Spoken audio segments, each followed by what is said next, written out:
Hi, I'm Keith Fricke. I'm a partner and principal consultant at TW Security, and I'm here today at the Kansas Hospital Association's Critical Issues Summit.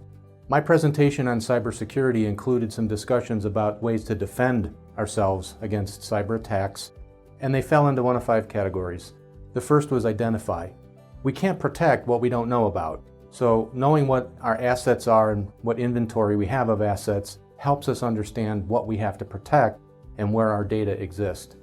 Secondly, in the area of protection, there are a number of people, process, and tool characteristics of our cybersecurity program that are important in order for us to protect what we have in those assets that we've identified. Next is detection. We know that the criminals never sleep. They operate 24 hours a day, 7 days a week, and so we need the same vigilance in monitoring our networks and our systems, looking for anomalous behavior, so that if something happens, we can take a look at it and understand, is this something of concern or not? When we respond as part of our defensive strategy, something may have happened that's not appropriate in our environment. We need to be prepared for that. Having incident response playbooks is a good start, but rehearsing our response in tabletop exercises is critical. And one of the benefits of doing that is that it brings together members of IT with leadership, and we help understand each other's worlds so that we know how to work together as a cohesive response team. And we also may plug in the incident response capabilities to our hospital incident command system, because nowadays ransomware and malware attacks and unauthorized access to the network is part of an incident response team's responsibility.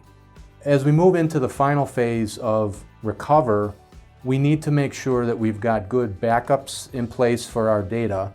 And this is especially important because in today's day and age, the criminals are trying to gain unauthorized access into a company's network first, do some reconnaissance, and try to not only find out where the data are, but where the backups are. Because if they can corrupt the backups, they have a higher likelihood in succeeding in getting the ransom paid that they want.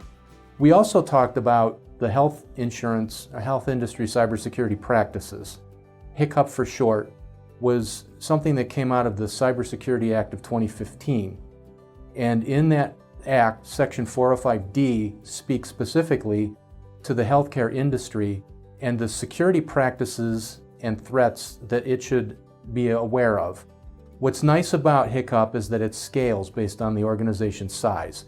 If you're a small, medium, or large, there's a commensurate set of controls that you would have to implement based on your size, so that if you're a small organization, you shouldn't be held to the same standard as a large organization in terms of all of the investments that you make for the controls.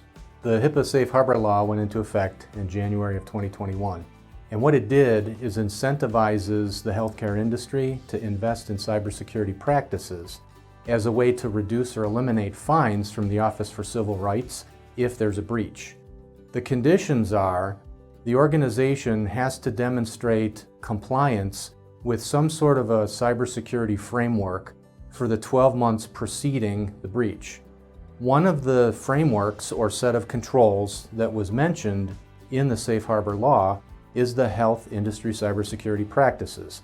So if you build your security program with complying with the Safe Harbor Law in mind, you're going to put yourself in the best position that if you have a breach and you can demonstrate that compliance for the previous 12 months, it will significantly reduce the fines and the audit time necessary.